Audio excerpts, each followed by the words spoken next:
हम्म। तो इस तरह से ये सिक्स गोस्वामीज मिलते थे, श्रीमद् भागवतम और शास्त्रों में से चर्चा करते थे। और हमने रूप गोस्वामी, जीव गोस्वामी, रघुनाथ दास गोस्वामी, गोपाल भट्ट गोस्वामी, इवन सनातन गोस्वामी पे हमने डिस्कस किया है। आज है रघुनाथ भट्ट गोस्वामी। सो ये मुझे लगता है ये है रघुनाथ भट्ट गोस्वामी, टर्बन वाले।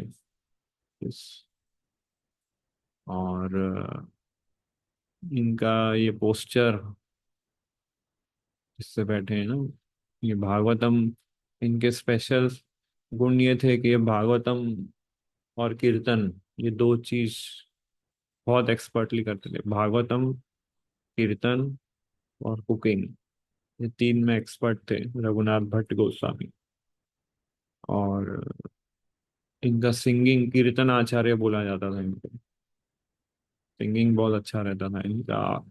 कंठ जो है कोयल जैसा, ब्यूटीफुल साउंड निकाल सकते थे वो।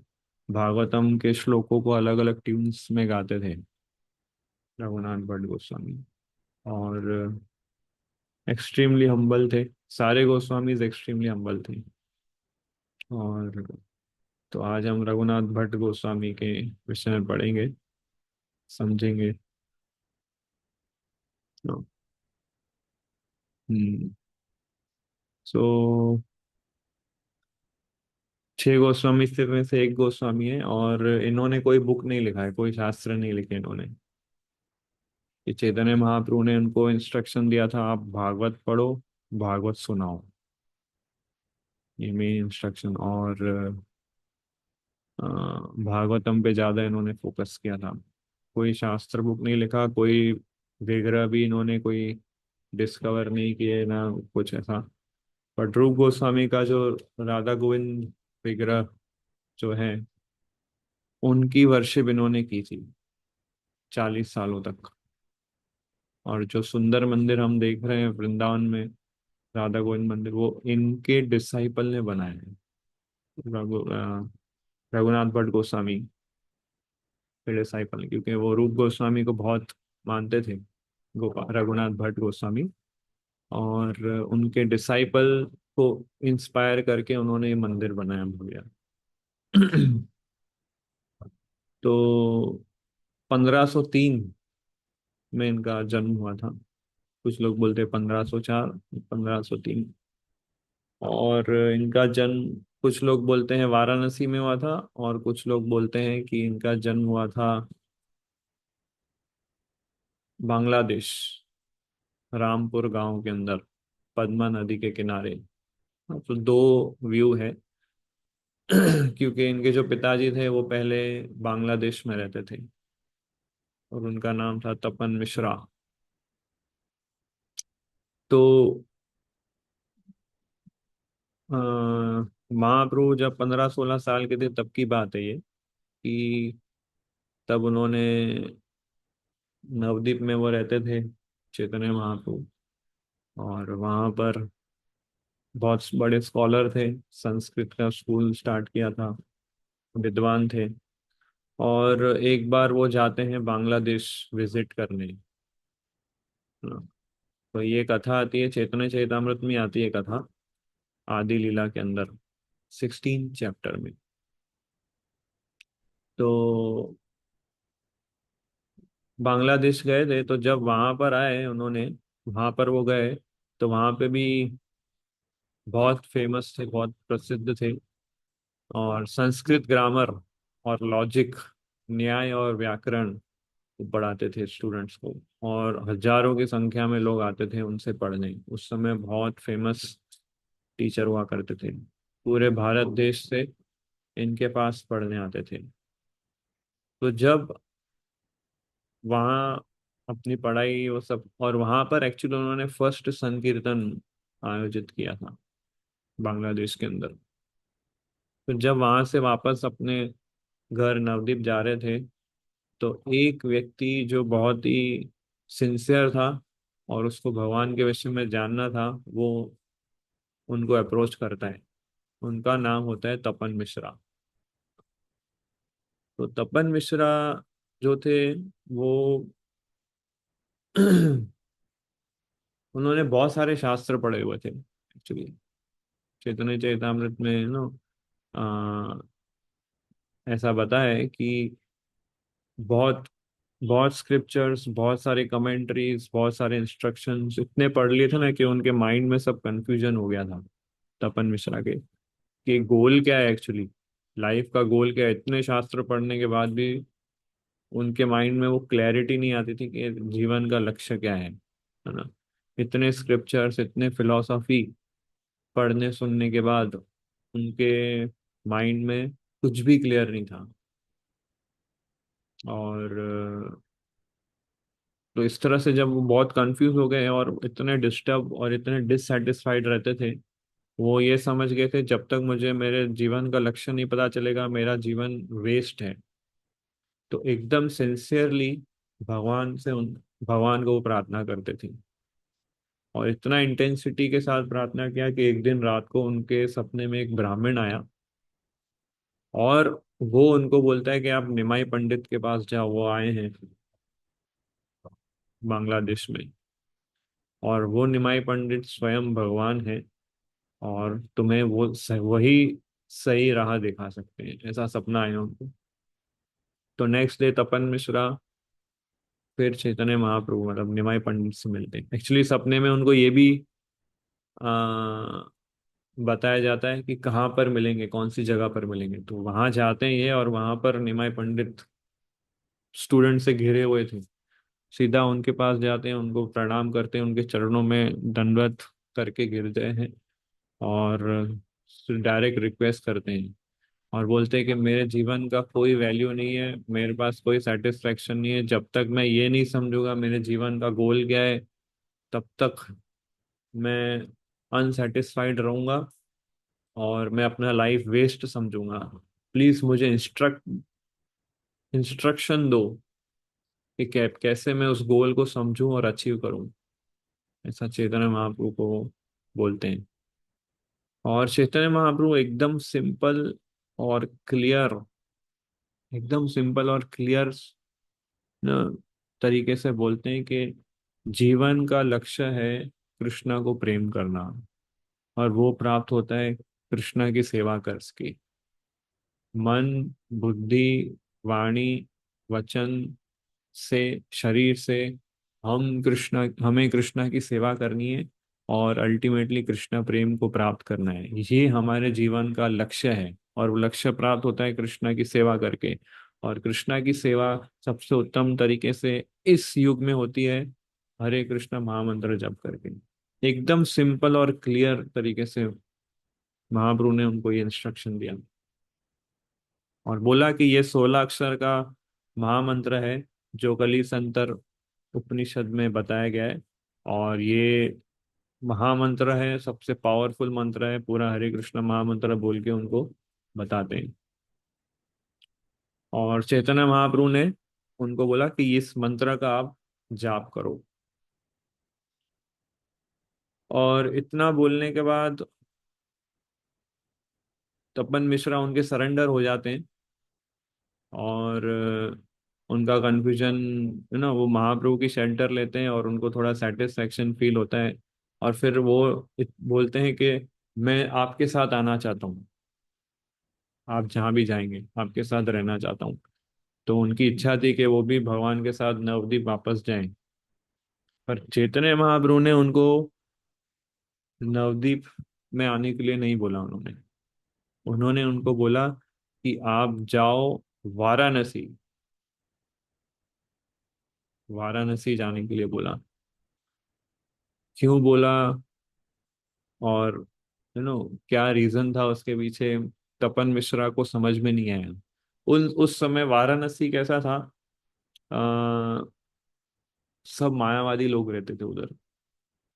कोई भी भगवान के रूप आकार को नहीं मानता था, सब लोग मुक्ति के पीछे पड़े थे, किसी को भक्ति में इंटरेस्ट नहीं था।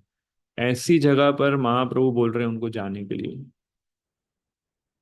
तो ये और कंफ्यूज हो गए कि ऐसे स्थान पे जहाँ कोई कृष्णा का डिवोटी नहीं रहता है, वहां बोल रहे जाने के लिए, और मैं उनको बोल रहा हूँ कि मुझे आपके साथ होना है, बोल रहे नहीं। तो इसलिए ये क्लैरिटी नहीं आई थी तपन मिश्रा को। बट क्योंकि महाप्रभु ने उनको आदेश दिया था कि आप जाओ, चैतन्य महाप्रभु मतलब उनको बोलते हैं कि कुछ टाइम बाद मैं आऊंगा वाराणसी और तुम्हें इस महामंत्र के बारे में और डिटेल एक्सप्लेनेशन दूंगा, इसलिए तुम जाओ वाराणसी। तो इन्होंने इस इंस्ट्रक्शन को अपना लाइफ एंड सोल बनाया और वाराणसी अपने परिवार के साथ निकले। अब काशी धाम, बनारस भी बोलते हैं, वाराणसी भी बोलते हैं, काशी भी बोलते हैं। और फिर वाराणसी वो पहुंचते हैं और ईगरली वेट करते हैं कब निमाई पंडित आएंगे, क्योंकि संन्यास लेने के पहले की बात है ये सब।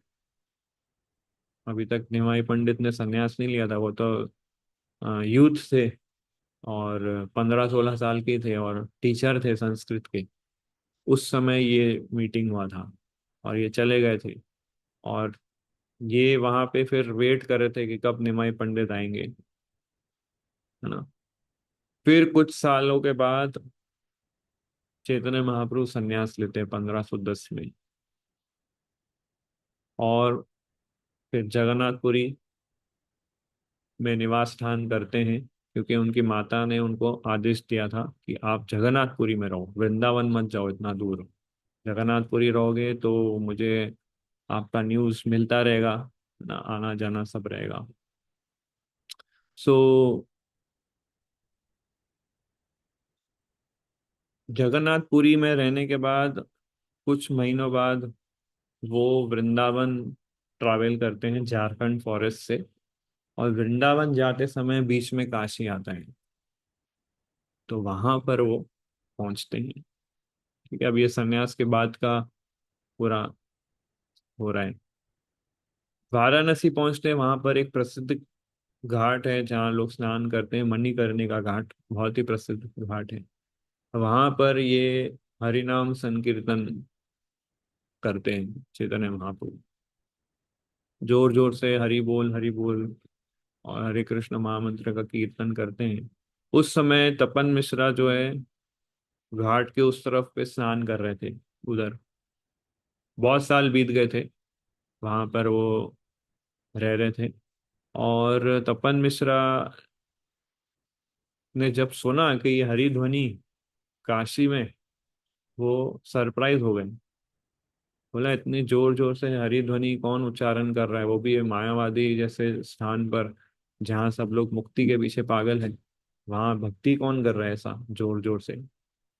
तो घाट के उस तरफ देखा उन्होंने कि वहां पे एक कोई सन्यासी है जो जो बहुत ही सुंदर और अच्छे और भाव विभोर होके नाच रहा है कीर्तन में। तो सोचने लगे क्या ये वही पर्सनालिटी है क्या, क्या निमाई पंडित तो नहीं है ये, मैंने सुना तो था उन्होंने संन्यास लिया है, शायद वो हो। तो उनका वो जो वेट होता है वो उनको लगता है कि निमाई पंडित ना हो। तो पानी से बाहर निकलते हैं, सब अपना कपड़ा वपड़ा सब पहन के और जाते हैं घाट उसके उस तरफ। और देखते हैं तो वही निमाई पंडित होते हैं।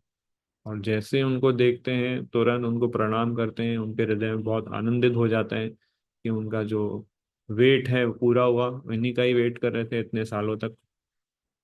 कितने महाप्रभु उनको उठाते हैं, उनको गले लगाते हैं और यू नो बहुत अच्छा आदान प्रदान होता है इनका।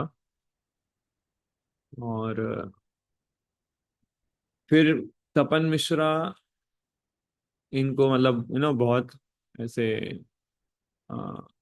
अफेक्शनेट और पूछते हैं आप कैसे आए और कैसा आना हुआ, और उनका वो पूरा सब बताते हैं चैतन्य महाप्रभु। तो फिर उनको वो अपने घर ले जाते हैं, तपन मिश्रा घर पे ले जाते हैं, उनका पाद प्रक्षालन करते हैं। और अ, जो चरण से जो पानी धोया होता है वो चरणामृत लेते हैं और एक्सटेसी में होते हैं। तपन मिश्रा का एक पुत्र होता है उस समय वहां, वो भी उनको प्रणाम करते हैं, उनका दर्शन करता है। उस पुत्र का नाम होता है रघुनाथ भट्ट गोस्वामी।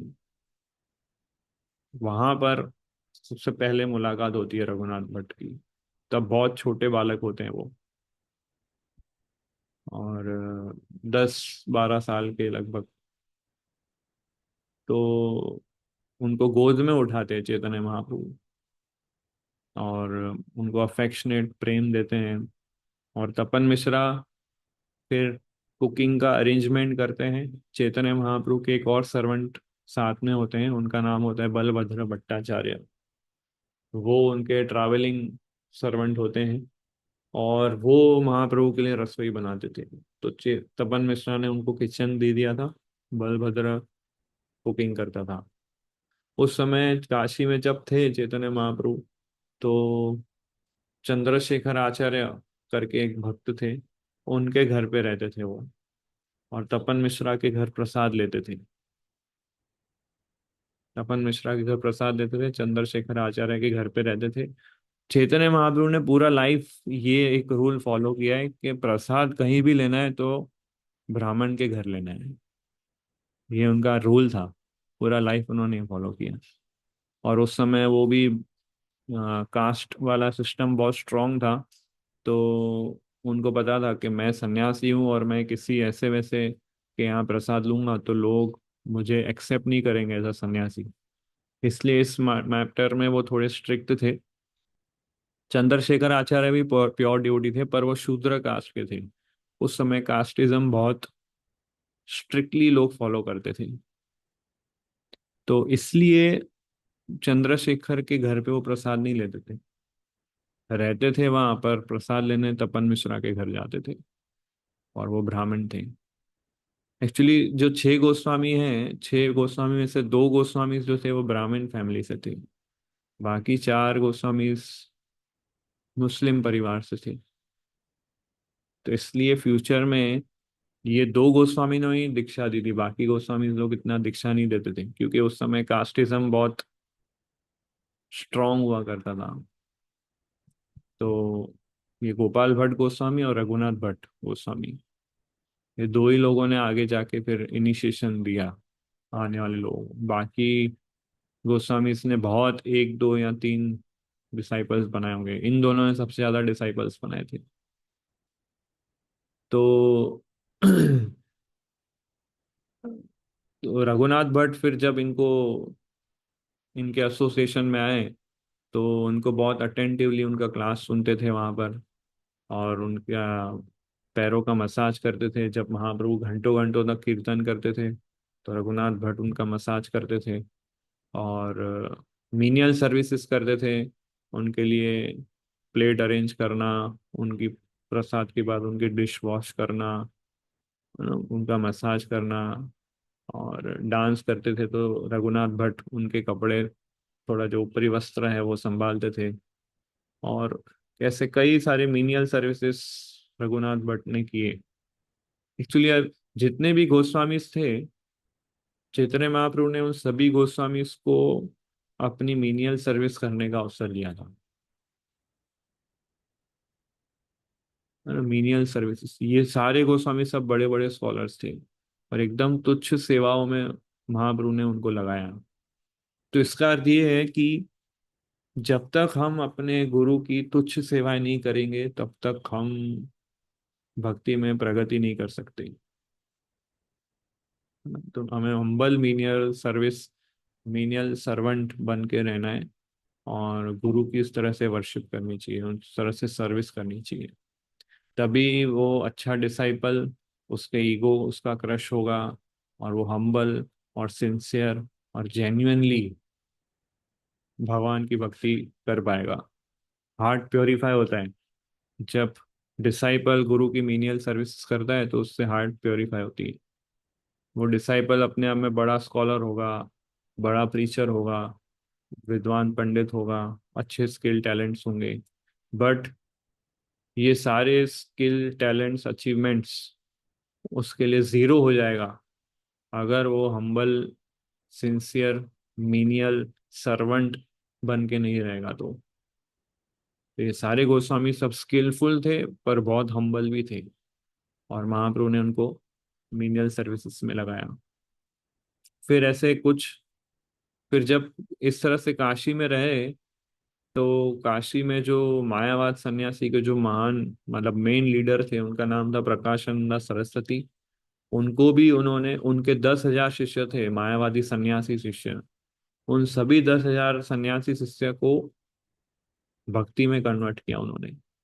प्रकाशानंद सरस्वती को भी भक्त बना दिया उन्होंने। सो बहुत बड़ा प्रीचिंग किया था चैतन्य महाप्रभु ने। काशी का जो मेन लीडर था, उसकी कोई डिवोटी बना दिया उन्होंने। इस तरह से बहुत ही और फिर जब इस तरह से कुछ महीने काशी में बिताने के बाद, वो फिर वहां से उनको निकलना था वापस जगन्नाथपुरी। तो सभी डिवोटीज से उन्होंने परमिशन लिया जगन्नाथपुरी जाने के लिए। तपन मिश्रा ने बोला आप कुछ दिन और रहिए यहाँ। तो महाप्रभु रुके और फिर बाद में प्रस्थान किए। रघुनाथ भट्ट बहुत रोए जब उनको ये न्यूज मिला कि महाप्रभु भी जा रहे हैं वापस, और उनको जाने ही नहीं दे रहे थे। बट चैतन्य महाप्रभु ने उनको समझाया कि मेरा जाना जरूरी है, और उनको फिर से अपनी गोद में उठाया, उनको रीअश्योरेंस दिया। और उनको बोला कि आप अपने माता पिता की सेवा करो, और फिर कुछ टाइम बाद आप मेरे से मिलने आना जगन्नाथपुरी। ठीक है। तो चंद्र तपन मिश्रा, चंद्रशेखर आचार्य सबको आलिंगन किया, उनको प्रसाद दिया। और चैतन्य महाप्रभु फिर काशी से निकलते हैं पैदल जगन्नाथपुरी के लिए। तो रघुनाथ भट्ट के जो माता पिता थे ना, वो प्योर वैष्णवास थे।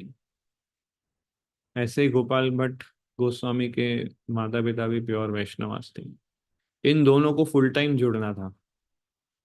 और चैतन्य महाप्रभु ने इन दोनों को बोला नहीं, अभी फुल टाइम मत जोड़ो, आप अपने माता पिता की सेवा करो, जब तक वो जीवित है तब तक सेवा करो, फिर आप फुल टाइम ज्वाइन होगा। इसका मतलब ये है कि चैतन्य महाप्रभु उनको जब इंस्ट्रक्शन दे रहे थे कि आप अपने माता पिता की सेवा करो, तो केवल माता पिता की सेवा करो इस वे से नहीं, बट वैष्णवों की सेवा करो, ये भाव से उनको बोल रहे थे। क्योंकि इन दोनों के माता पिता शुद्ध भक्त थे। वेंकट भट्ट रंगनाथ मंदिर के हेड पुजारी थे, और Tapan Mishra he was also pure devotee. तो वैष्णवों की जब तक हम सेवा कर नहीं करेंगे, तब तक अगेन हमारा एडवांसमेंट नहीं होगा। और माता पिता की सेवा करने से भगवान प्राप्त होते हैं, ऐसा नहीं है। अगर माता पिता भक्त है, तो ही उनकी सेवा करने से भगवान प्राप्त होंगे। तो ये अंडरस्टैंडिंग होनी चाहिए। महाप्रभु हमें ये नहीं सिखा रहे माता पिता की सेवा करो तो भगवान मिल जाएंगे। अभी के लोग ऐसा मानते हैं कि माता पिता ही भगवान है, उनकी सेवा की तो भगवान की सेवा हो गई, मंदिर जाने की जरूरत नहीं है। क्या इतना मंदिर जा रहे हो, माता पिता की सेवा करो, वही सब है। बट पॉइंट ऑफ लेसन ये है कि माता पिता अगर भक्त है, तो ही उनकी सेवा करके आपको कृष्णा मिलेंगे। तो इसलिए उनको भक्त बनाना चाहिए हमें, नहीं तो फुल टाइम जोड़ना चाहिए। तो माता पिता को भक्त बनाओ, और उनको चैंटिंग, रीडिंग, हियरिंग, ये सब एंगेज कर सकते हैं उनको। तो ये इंस्ट्रक्शन देके वो फिर निकलते जगन्नाथपुरी। जब महाप्रभु चले जाते हैं पूरी, रघुनाथ भट्ट काशी में रहते हैं। धीरे धीरे वो बड़े होते हैं और शुद्ध भक्ति के लक्षण प्रकट करते हैं। रात को रोते थे, श्री कृष्ण चैतन्य बोलते रहते थे। ये एक्सटेटिक सिम्टम्स को देख के तपन मिश्रा बहुत खुश हुए कि मेरा लड़का जो है शुद्ध भक्ति की तरफ प्रोग्रेस कर रहा है। और अ, कुछ समय तक इन्होंने बहुत अच्छे से पढ़ाई की। रघुनाथ भट्ट ने संस्कृत ग्रामर के स्कॉलर बने, पोएट्री और ये सब लिखना उन्होंने अच्छे से सीखा, और सारे शास्त्र को अच्छे से पढ़ा उन्होंने। माता पिता की सेवा की जब तक वृद्धावस्था प्राप्त नहीं किया तब तक। बट उनका मन वहां नहीं लगता था। उनका मन था कि पूरी जाना है, महाप्रभु से मिलना है। शिला प्रभुपाद भी जब अपने गृहस्थ आश्रम में थे, वो भी ये सोचते थे कि कब अगली ट्रेन जगन्नाथपुरी जाएगी, मुझे जगन्नाथपुरी जाना है। रघुनाथ भट्ट बिल्कुल इस तरह से सोचते थे कि मुझे भी पूरी जाना है, यहाँ मन नहीं है मेरा, महाप्रभु के साथ मिलना है। तो न्यूज आई एक बार वाराणसी में कि वाराणसी के भक्त लोग जो है जगन्नाथपुरी यात्रा के लिए जा रहे हैं, ऐसा न्यूज आया सब। ये न्यूज रघुनाथ भट्ट को मिला कि सब भक्त लोग पूरी जा रहे हैं। उनकी इच्छा हुई, उन्होंने अपने पिताजी से पूछा क्या मैं जा सकता हूँ ये यात्रा में। तो उनके पिताजी ने खुशी खुशी परमिशन दिया, यस आपको जाना चाहिए जगन्नाथपुरी, महाप्रभु के दर्शन होंगे। तो रघुनाथ बहुत खुश हुए, और रघुनाथ की जो माता थी उन्होंने बहुत अलग अलग प्रकार के प्रसाद बनाए महाप्रभु को देने के लिए।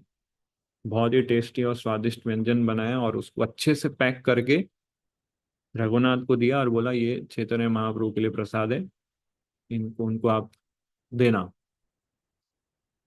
तो पेरेंट्स की परमिशन और ब्लेसिंग्स लेके महाप्रभु अपने एक सेवक के साथ, ओ सॉरी, रघुनाथ भट्ट अपने एक सेवक के साथ जगन्नाथपुरी निकलते हैं। तो जब पूरी रास्ते पे जाते हैं जगन्नाथपुरी, वहां पर उनको एक राम के भक्त मिलते हैं। उनका नाम होता है रामदास विश्वास। वो उनके साथ ही ट्रैवल कर रहा था जगन्नाथपुरी। रामदास विश्वास नाम था उसका। निरंतर वो भगवान रामचंद्र का नाम उच्चारण करता था, रामचंद्र की ग्लोरीज का उच्चारण करता था, रामायण का पाठ करता था। कायस्थ परिवार में उनका जन्म हुआ था, यानी कि जो राजा की सेवा में होते हैं ऐसे लोगों के घर में जन्म हुआ था। ब्राह्मण फैमिली से नहीं था वो, बट बहुत विद्वान पंडित था। और रामायण में उसने एक्सपर्टनेस उसने हासिल की थी। तो रघुनाथ भट्ट को जब उसने देखा तो उनको प्रणाम किया, उनकी चरण रज ली, सर पे रखा, और रघुनाथ भट्ट का जो सामान है वो ले लिया और खुद अपने सर पे कैरी करने लगे और चलने लगे। रघुनाथ भट्ट को थोड़ा बहुत अनकंफर्टेबल फील हुआ, बोले आप इतने विद्वान स्कॉलर हैं, ये आप क्या कर रहे हैं। रामदास बोलते हैं भट्ट जी, ऐसा मैं सबसे लोएस्ट शूद्र हूँ, और आपकी सेवा करके, आप शुद्ध ब्राह्मण हैं, आपकी सेवा करके मेरा कुछ उद्धार होगा। तो रघुनाथ बोलते हैं पंडित जी, मैं आपसे मैं आपको रिक्वेस्ट करता हूँ कि प्लीज ऐसा मत कीजिए, मुझे सामान मेरा उठाने दीजिए, मेरा सर्वेंट है वो भी उठा लेगा। बट ये बहुत इंसिस्ट करने लगे रामदास, नहीं मुझे प्लीज आपकी सेवा करने का मौका दीजिए। तो उनका फिर सामान उठाया। तो दोनों साथ में जगन्नाथपुरी चले, रामदास उनका सामान उठाते थे, और रास्ते में उन्होंने बहुत सारे रामायण से चर्चाएं की, डिस्कशन किया, कथाएं की। ऐसे करते करते कई हफ्तों महीनों बाद ये लोग पहुंचते हैं जगन्नाथपुरी। रघुनाथ भट्ट जगन्नाथपुरी पहुंचते हैं, सीधा जाते हैं चैतन्य महाप्रभु के पास जहाँ वो रहते थे गंभीरा में। महाप्रभु को जैसे ही जाते हैं उधर, सीधा दंडवत प्रणाम करते हैं। चैतन्य महाप्रभु उनको बोलते हैं कौन है आप, क्योंकि जब वो थे तो छोटे थे, अब तो बड़े हो गए थे। चैतन्य महाप्रभु को तो पता था रघुनाथ है, बट बोल रहे हैं कौन है आप। तो बोले मैं रघुनाथ। बोले कौन रघुनाथ। तो इन्होंने बोला कि आपका सेवक रघुनाथ। तब महाप्रभु उनको उठाते हैं और आलिंगन करते हैं। एक्चुअली चैतन्य महाप्रभु उनकी टेस्ट ले रहे थे। जब लास्ट टाइम वो मिले थे तो एकदम छोटे बालक थे, अभी ये स्कॉलर हो गए थे, बहुत सारे स्किल टैलेंट्स आ गए थे। महाप्रभु चेक करना चाहते थे कि इनके अंदर ह्यूमिलिटी डेवलप हुई है कि नहीं। पास हो गए वो, बोला आपका सेवक रघुनाथ। तो चैतन्य महाप्रभु बहुत खुश हुए। उन्होंने तपन मिश्रा की इंक्वायरी की, उनके परिवार पेरेंट्स की इंक्वायरी की, चंद्रशेखर कैसे हैं, दूसरे भक्त लोग कैसे हैं, प्रकाशानंदा क्या अच्छे से अभी भी भक्ति में है। इस तरह से सब इंक्वायरी किया, रघुनाथ ने सब कुछ डिटेल वर्णन किया। साथ में रामदास भी आया था उनके साथ।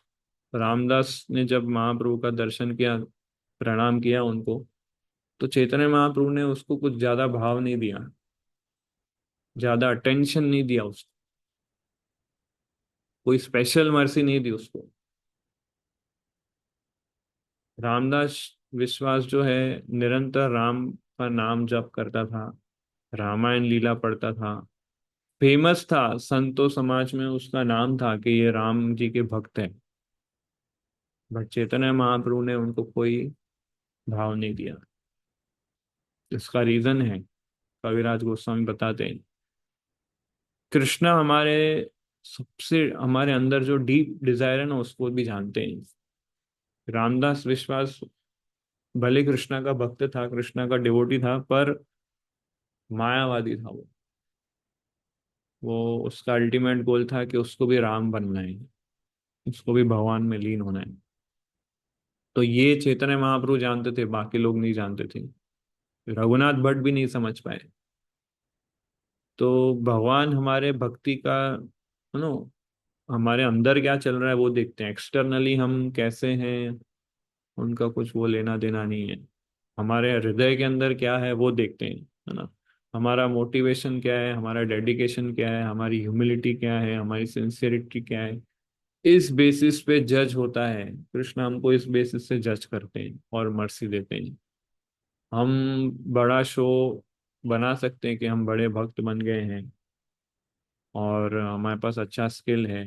ये रामदास विश्वास जो था, रामायण में एक्सपर्ट था, बहुत अच्छा लेक्चर देता था, अच्छा स्किल था इसके पास।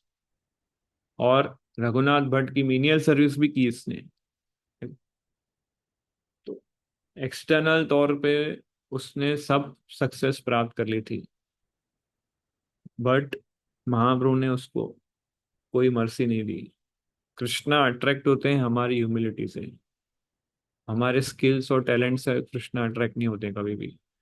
हमारे एक्सटर्नल रिजल्ट अचीवमेंट से कृष्णा अट्रैक्ट नहीं होते। उनके पास बहुत सारे अच्छे लोग हैं, स्किलफुल लोग हैं ऑलरेडी कृष्णा के पास, तो हमारे स्किल से थोड़ी ना वो अट्रैक्ट होंगे। वो अट्रैक्ट होते हैं हमारी ह्यूमिलिटी, सिंसियरिटी और हमारे डिवोशन से। तो ये लेसन उन्होंने रामदास से सिखाया। चैतन्य महाप्रभु फिर स्वरूप दामोदर का बोलते हैं कि ये रघुनाथ भट्ट है, इनका प्रसाद और एकोमोडेशन देखो। रघुनाथ को बोलते हैं कि आप जाओ समुद्र स्नान करने, फिर जगन्नाथ जी का दर्शन करो, और फिर हम साथ में प्रसाद लेते हैं। तो वैसा वो फॉलो करते हैं।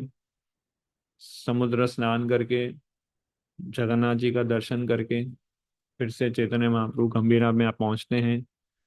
और फिर महाप्रभु के जो सर्वेंट होते हैं गोविंद, वो उनको फिर महाप्रभु का उच्छिष्ट महाप्रसाद देते हैं, और उनका रहने का और प्रसाद का जो भी है उनका अरेंजमेंट करते हैं। तो ऐसे जगन्नाथपुरी में वो रहे, रघुनाथ 8 महीने तक रहे, 8 मंथ्स। और कई बार रघुनाथ भट्ट जो है चैतन्य महाप्रभु को अपने घर बुलाते थे जगन्नाथपुरी में प्रसाद के लिए, और चैतन्य महाप्रभु के लिए वो कुकिंग करते थे। जैसे मैंने बताया, रघुनाथ भट्ट जो थे वो एक्सपर्ट कुक थे, अलग अलग वैरायटीज बनाना जानते थे, है ना। और कविराज गोस्वामी ये डिस्क्राइब करते हैं चैतन्य चैतामृत में कि उनका जो प्रसाद वो जो बनाते थे वो एकदम अमृत की तरह टेस्टी होता था। मास्टर कुक थे वो एकदम। और चैतन्य महाप्रभु बहुत आनंद से उनका प्रसाद ग्रहण करते थे, और प्रसाद लेते थे तो अपनी उंगलियां चाटते थे और बोलते थे कि ये उन्होंने अपने हृदय से बनाया है। रेलिश करते थे रघुनाथ भट्ट के द्वारा बनाए गए प्रसाद को। रघुनाथ भट्ट बहुत प्रेम से प्रसाद बनाते थे, बहुत ही अच्छे भाव से बनाते थे प्रसाद। भक्ति का इंग्रेडिएंट था उनके प्रसाद के अंदर, प्योर लव वाला, ना। तो कृष्णा को एक्सटर्नल, अगेन, चीजों में इंटरेस्ट नहीं है, वो डिवोशन टेस्ट कर रहे थे एक्चुअली। महाप्रभु प्रसाद के माध्यम से उनके भक्ति को टेस्ट कर रहे थे। और इतने अफेक्शन, इतने लव के साथ रघुनाथ भट्ट वो प्रसाद बनाते थे कि भगवान ने फिर उनको एम्पावर किया कि एक्सटर्नल लेवल पे वो जो भी बनाएंगे नेक्टर जैसा टेस्ट होगा, क्योंकि मेन उनके हार्ट में डिवोशन था। इसलिए स्किल से ज्यादा इम्पोर्टेंट है डिवोशन, टैलेंट से ज्यादा इम्पोर्टेंट है भक्ति। तो डिवोशन, भक्ति और वैष्णव क्वालिटीज है अगर हमारे अंदर, तो ऑटोमेटिकली एक्सटर्नल रिजल्ट्स हमें मिल जाएंगे। सारे स्किल टैलेंट्स जो हमें चाहिए ये सेवा करने के लिए, वो अपने आप हमें प्राप्त हो जाती है ना। हमें एक्स्ट्रा अलग से सीखना नहीं पड़ेगा। सही में हमारे अंदर वो लव और डिवोशन है, स्किल टैलेंट्स ऑटोमेटिकली फॉलो होंगे। बस वो इच्छा, वो डिजायर, वो डिवोशन, वो ह्यूमिलिटी हमारे अंदर होनी चाहिए। तो वो रघुनाथ भट्ट के अंदर थी। तो ऐसे 8 महीने रहे, उनके लिए प्रसाद बनाया, फिर रथ यात्रा फेस्टिवल अटेंड किया, महाप्रभु का डायरेक्ट दर्शन किया उन्होंने रथ यात्रा में, वो किस तरह से कीर्तन करते थे, नाचते थे एक्सटेसी में। फिर कुछ समय बाद महाप्रभु उनको बुलाते हैं, रघुनाथ भट्ट को, और उनको बोलते हैं कि तुम वापस जाओ काशी और अपने माता पिता की सेवा करो, क्योंकि वो वैष्णव भक्त हैं, उनको हम इस तरह से नेग्लेक्ट नहीं कर सकते। तो फिर से वो बोले कि आप अपने पेरेंट्स की सेवा करो। एक्चुअली उनके पिताजी को भी ऐसे ही बोला कि आप मेरे साथ नवदीप मत आओ, आप जाओ वाराणसी। यहाँ पर भी बोले कि तुम यहाँ मेरे पास मत रहो, तुम जाओ वापस काशी। तो सेम तो रघुनाथ भट्ट को बहुत दुख लगा कि वो महाप्रभु फिर से उनको दूर कर रहे हैं अपने से, और बोले कि आप अपने पेरेंट्स की सेवा करो। तो बहुत दुख हुआ, बहुत रोए भी फिर से, क्योंकि महाप्रभु उनको ऑर्डर कर रहे हैं फिर से काशी जाने का। बट साथ साथ उन्होंने उनको दो इंस्ट्रक्शन और दिए। एक तो पेरेंट्स की सेवा करो, और दूसरा बोला कि आप विवाह मत करना, डोंट मैरी। क्योंकि महाप्रभु ने देखा था रघुनाथ गोस्वामी को, रघुनाथ भट्ट को ऑब्जर्व किया था कि यूथ है, अनमैरिड है, और एडवांस्ड बहुत ही एडवांसमेंट किया था उन्होंने, बहुत ही डिटैच थे। तो चैतन्य महाप्रभु नहीं चाहते थे कि वो फैमिली कॉम्प्लिकेशंस में पड़े और अननेसेसरी इंटेंगलमेंट हो। तो इसलिए उनको उन्होंने इंस्ट्रक्शन दिया कि विवाह मत करना तुम। और तीसरा इंस्ट्रक्शन दिया कि जब तुम काशी जाओ तो हर रोज श्रीमद् भागवतम का अध्ययन करना, हर रोज श्रीमद् भागवतम को सुनना, शुद्ध भक्तों से, इधर उधर से नहीं, शुद्ध भक्तों से श्रीमद् भागवतम का श्रवण करना, सेल्फ रियलाइज्ड सोल से श्रीमद् भागवतम सुनना। तो ये तीन इंस्ट्रक्शन दी, पेरेंट्स की सेवा करना, शादी मत करना, और श्रीमद् भागवतम का श्रवण अध्ययन करना। तो 8 महीने एसोसिएशन लेने के बाद वो बहुत रोए, चैतन्य महाप्रभु से उनको अलग होना था। और चैतन्य महाप्रभु ने देखा इनको बहुत रोना, बहुत दुख हो रहा है, तो उन्होंने क्या किया, अपने गले से तुलसी की कंठी माला निकाली और उनको ऑफर की एज अ महाप्रसाद। तो कंठी माला भी दिया, जगन्नाथ का महाप्रसाद दिया, बोला यह तुम्हारे पेरेंट्स के लिए, चंद्रशेखर के लिए, दूसरे भक्तों के लिए, उनको देना। तो रघुनाथ भट्ट फिर निकल गए पुरी से काशी की तरफ। काशी में रहे, पेरेंट्स की सेवा की, 4 साल तक रहे वो उधर। भागवतम को पढ़ा, सुना भक्तों के संग में। कुछ फिर 4 साल के बाद, 3-4 साल के बाद उनके माता पिता का देहांत हो गया फिर। और रघुनाथ भट्ट ने महाप्रभु के इंस्ट्रक्शन को स्ट्रिक्टली फॉलो किया था कि शादी नहीं करना है, श्रीमद् भागवतम पढ़ना है, और फैमिली रिस्पॉन्सिबिलिटी मतलब पेरेंट्स को सर्व करना है। तब पेरेंट्स तो रहे नहीं, तो कोई फैमिली रिस्पॉन्सिबिलिटी नहीं रही इनके पास। तो इन्होंने सोचा कि फिर हम चलते हैं वापस जगन्नाथपुरी। तो फिर काशी से 4 साल बाद वापस फिर वो जगन्नाथपुरी के लिए आते हैं, महाप्रभु से मिलते हैं। चैतन्य महाप्रभु से जब वापस पुरी आके मिलते हैं तो चैतन्य महाप्रभु को इन्फॉर्म करते हैं कैसे उनके तपन मिश्रा के पेरेंट्स गुजर गए। तो महाप्रभु ने बहुत ग्लोरीफाई किया उनके पेरेंट्स को, बहुत अच्छे से गुणगान किया उनका। और रघुनाथ भट्ट फिर से बहुत खुश हुए, महाप्रभु का संग फिर से प्राप्त किया उन्होंने, और फिर पुरी में रहे दूसरे 8 महीने तक, है ना। तो 8 महीने फिर से उन्होंने पुरी में बिताए महाप्रभु के संग में। फिर से उनके लिए प्रसाद बनाना, मीनियल सर्विसेज करना, भागवतम पढ़ना। तो जगन्नाथपुरी में दो भागवत प्रेमी भक्त रहते थे, एक तो रघुनाथ भट्ट, दूसरे गदाधर पंडित। तो इन दोनों के साथ चैतन्य महाप्रभु श्रीमद् भागवतम पढ़ा करते थे, रघुनाथ भट्ट और गदाधर पंडित के साथ। 8 महीने बाद फिर से उन्होंने रघुनाथ भट्ट को बुलाया और बोला कि अब तुम्हें वृंदावन जाना चाहिए और वहां पर बहुत कुछ करना है तुम्हें। मुझे यहाँ पूरी रहना पड़ेगा क्योंकि मेरी माता ने मुझे कहा है यहाँ रहने के लिए, इसलिए मैं वो कार्य वृंदावन जाके नहीं कर पा रहा हूँ, पर तुम जाओ वृंदावन और उस कार्य को पूरा करो। वृंदावन में रूप गोस्वामी, सनातन गोस्वामी, लोकनाथ गोस्वामी सब है, उनके उनको असिस्ट करो, उनके साथ श्रीमद् भागवतम को पढ़ो, उनके गाइडेंस में शास्त्र को अध्ययन करो, और ये मेरा इंस्ट्रक्शन है तुम्हारे लिए, तुम जाओ वृंदावन। तो ये सुन के फिर से वो दुखी हो गए बहुत, और भगवान को फिर पूरा बताते हैं कि इसलिए तुम्हें वृंदावन जाना है। और फिर रघुनाथ भट्ट फिर धीरे धीरे अपने आप को प्रिपेयर करते हैं वृंदावन जाने के लिए। सभी वैष्णवों से मिलते हैं, अद्वैत आचार्य, नित्यानंद प्रभु और स्वरूप दामोदर, रामानंद राय, इन सबका ब्लेसिंग्स लेते हैं। और फिर लास्ट में महाप्रभु से मिलते हैं, फाइनल मीटिंग। फाइनल मीटिंग में चैतन्य महाप्रभु उनको कुछ गिफ्ट्स देते हैं, क्योंकि लास्ट मीटिंग होती है वो, फिर शायद मुलाकात नहीं होगी कभी।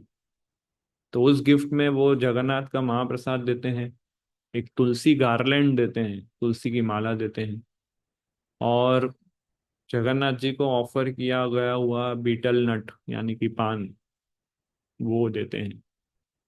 रघुनाथ भट्ट उसको बहुत अफेक्शन के साथ एक्सेप्ट करते हैं और बहुत अच्छे से पैक करके वृंदावन की ओर निकलते हैं। और वृंदावन निकलने से पहले रघुनाथ भट्ट स्वरूप दामोदर को मिलते हैं, और स्वरूप दामोदर से इंक्वायरी करते हैं कि चैतन्य महाप्रभु जब वृंदावन गए थे तो कौन से रूट से गए थे, क्या आपको जानकारी है उसकी। स्वरूप दामोदर बोलते हैं यस है। तो स्वरूप दामोदर उनको पूरा रूट बताते हैं, कैसे झारखंड फॉरेस्ट से गए थे, काशी हो गए, और इस तरह से। तो रघुनाथ भट्ट पूरा वो रूट बनाते हैं अपनी डायरी में कि इस रूट से गए थे। स्वरूप दामोदर वो पूरा रूट बताते हैं और वो नोट्स बना के वो रूट, रोड मैप पूरा बनाते हैं, और सेम वही एग्जैक्ट रूट से रघुनाथ भट्ट प्रस्थान करते हैं वृंदावन के लिए। और जब उस रूट से गुजरते थे तो लोगों से पूछते थे कि हाँ यहाँ चैतन्य महाप्रभु आए थे, आपने उनके दर्शन किए थे। वो सब बोलते थे यस।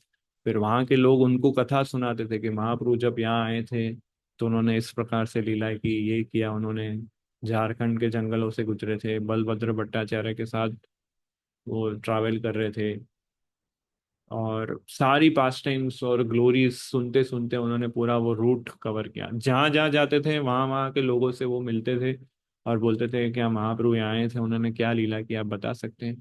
और वो सारे उन्होंने अच्छे से नोट्स बनाए हैं पूरे रूट में। सभी लोगों से मिलके उन्होंने जो कुछ भी श्रवण किया उसके उन्होंने बहुत सुंदर नोट्स बनाए हैं। तो जब हम किसी से प्रेम करते हैं तो उस व्यक्ति का हर एक एक डिटेल जानकारी हम लेना पसंद करते हैं। जैसे प्रभुपाद के शिष्य अभी भी प्रभुपाद के विषय में कुछ ना कुछ लिखते हैं, एकदम डिटेल, छोटी छोटी बातें एकदम। तो ऐसे आ, ये रघुनाथ भट्ट इस तरह से सारे वो नोट्स बनाते बनाते वृंदावन पहुंचे।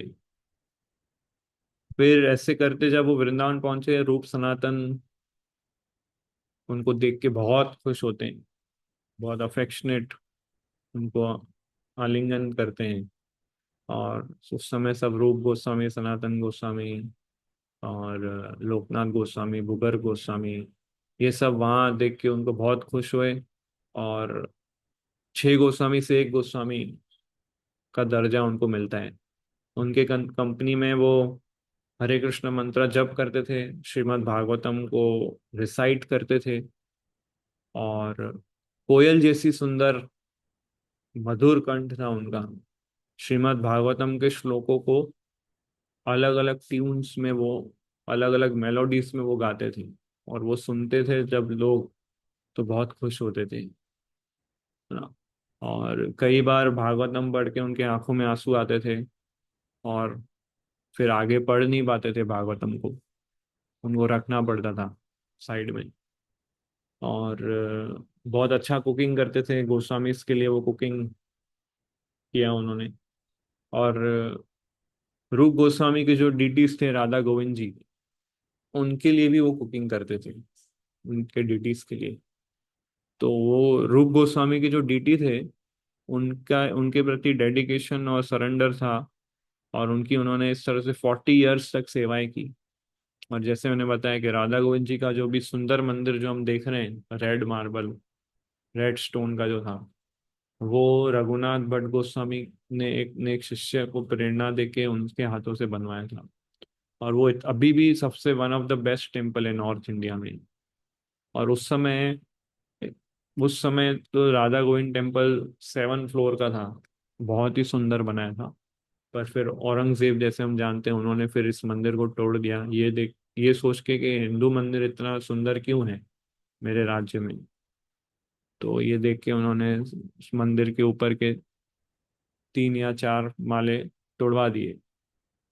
और तो रघुनाथ भट्ट जो थे, राधा गोविंद जी के लिए पर्सनली उनके लिए फ्लूट बनाते थे, उनके इयररिंग्स बनाते थे, उनके लिए ड्रेसेस बनाते थे, उनके लिए प्रसाद भोगा ऑफरिंग बनाते थे। तो ये उनका बहुत, है ना, लगाव था राधा गोविंद डीटीज के प्रति। अभी तो वो डीटी जयपुर में है, बट वो जब वृंदावन में थे तब उनका कोई घर नहीं था वृंदावन में। हर रोज रात को अलग अलग पेड़ के नीचे सोते थे, मधुकरी करके खाते थे। और कुछ नहीं मिलता था तो फिर फास्ट करते थे। और एकदम सिंपल, एकदम पुराने सिंपल कपड़े, है ना, पहनते थे। बट डीटीज के लिए सबसे बेस्ट, सबसे सुंदर ऑर्नामेंट, सबसे सुंदर मंदिर कृष्णा के लिए बनाते थे। अभी इस संसार में लोग बहुत, है ना, अपने लिए बहुत अरेंजमेंट करते हैं, खुद के लिए अच्छा घर होना चाहिए, खुद के लिए अच्छा प्रसाद होना चाहिए, खुद के लिए बेस्ट ज्वेलरीज होनी चाहिए। बट रघुनाथ भट्ट गोस्वामी ने सबसे बेस्ट ज्वेलरी, सबसे बेस्ट घर, सबसे बेस्ट प्रसाद कृष्णा के लिए रखा। और खुद के लिए, है ना, एकदम पुराने फटे कपड़े, और पेड़ के नीचे सोते थे, ठंडी हो या गर्मी, एकदम हार्ड सरफेस पे सोते थे। और एकदम सिंपल फूड, सिंपल एकदम, है ना, कोई रोटी मिल जाए या कोई अनाज मिल जाए, वो यहाँ फास्ट करते थे। बट हमेशा वो एक्सटेसी में रहते थे, इतना उनका वो लव था कृष्णा के प्रति। खुद के लिए कुछ नहीं, सब कुछ कृष्णा के लिए, है ना। और उनका सबसे वन ऑफ द एक और सबसे अच्छा गुण उनका क्या था, कि वो कोई भी वैष्णव भक्त की निंदा नहीं सुनते थे, सुनना ही नहीं चाहते थे वो।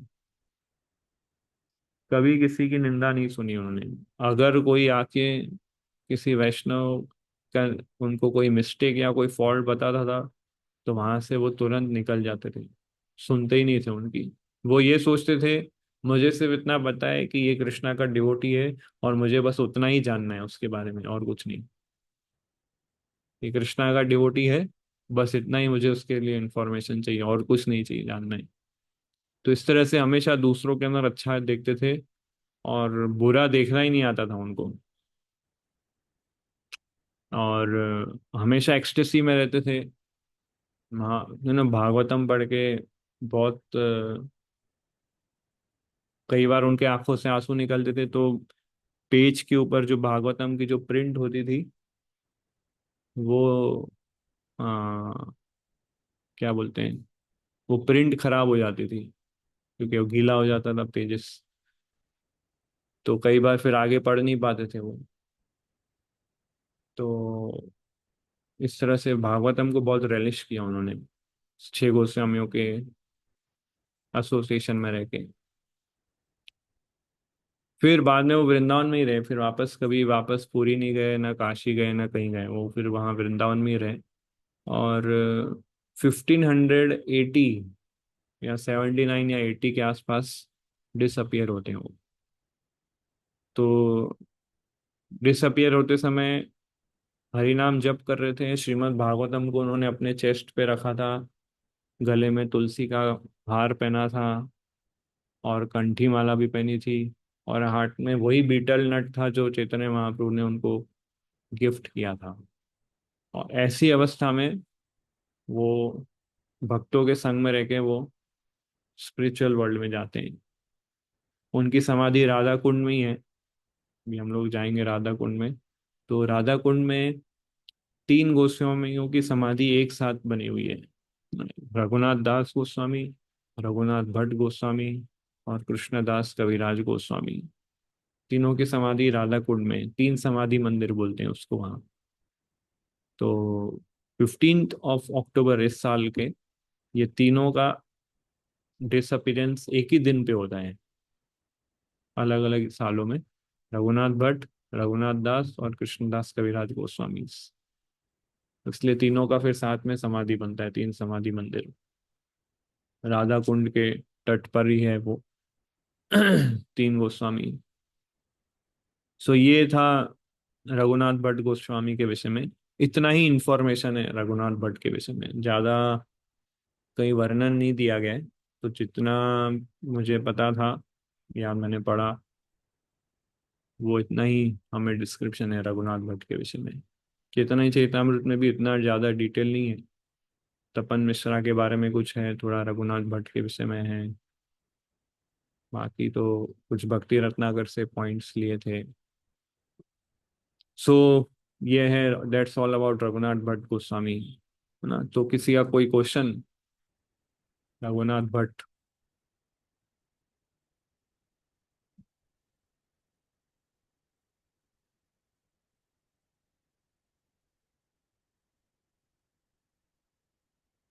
यस जतिन प्रभु, एक मिनट।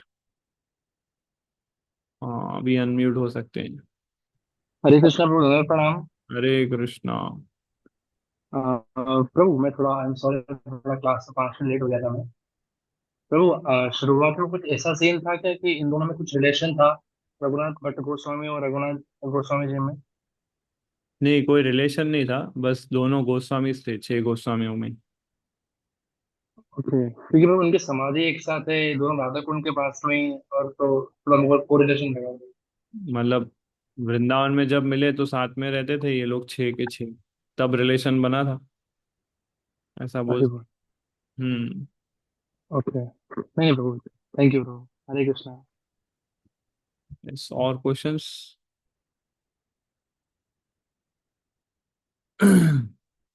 हाँ, तो ये मैं बताना भूल गया, एक ने मेरे को पूछा है कि रघुनाथ भट्ट का स्पिरिचुअल वर्ल्ड में क्या क्या स्वरूप है। हाँ, तो रघुनाथ भट्ट जो थे राग मंजरी थे कृष्णा लीला में। राग मंजरी इन कृष्णा लीला। हर गोस्वामी एक एक मंजरी थे, और उन सभी मंजरियों के लीडर थे हमारे रूप मंजरी, रूप गोस्वामी। यस, तो ये राग मंजरी थे। यस। यस प्रांजल प्रभु, आप पूछ रहे थे कुछ क्वेश्चन। यस प्रभु, हरे कृष्णा, दंडवत प्रणाम।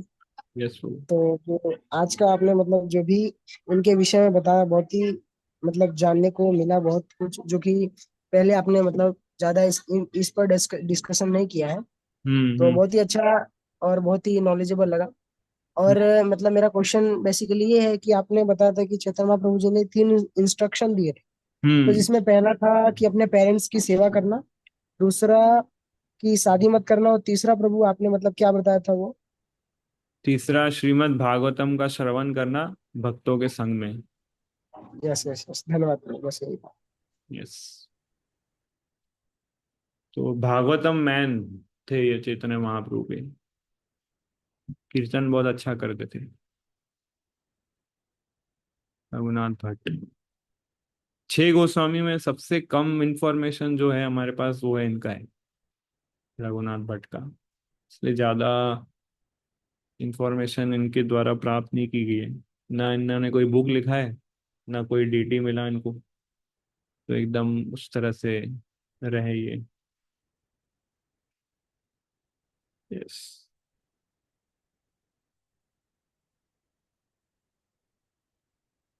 ओके।